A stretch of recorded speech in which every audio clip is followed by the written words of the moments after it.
it's kind of surreal and bizarre and dreamlike because the schedule at QVC in my position, it's not predictable. It isn't regular. It's very varied. So it isn't like you go from a job where you work 9 to 5 and then you don't work 9 to 5 anymore. But at the same time, there are a lot of things that you do in that life that you don't necessarily do in this life, i.e., this full face of makeup, right? That, is no longer a 5, 6, 7 day a week kind of thing. It's just like, oh yeah, I might throw on a face today. And that's so it's become a little bit more of a luxury than it is, part of your job necessity. And really getting back into like this is going to sound really weird, but getting back into face-to-face interactions more with people. You live in a little bit of a bubble in a TV studio. I think that's true for just about anybody in television production.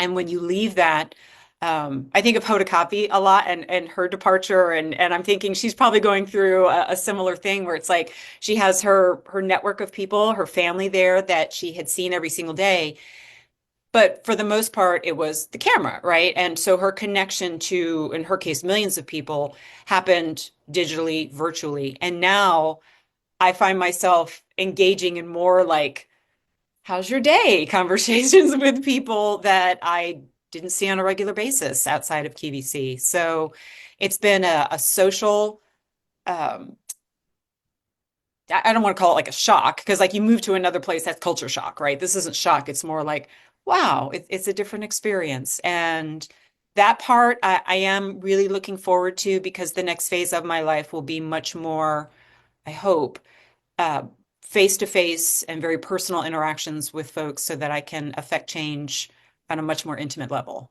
with people. I think of a specific moment, and I forget which talk show she was on as she was doing the farewell rounds, but she was on an evening talk show and the host said, I'm so blown away that you're do and he was saying it in a very like I'm admiring of this, but like I'm so blown away that you're leaving at essentially the top of your game.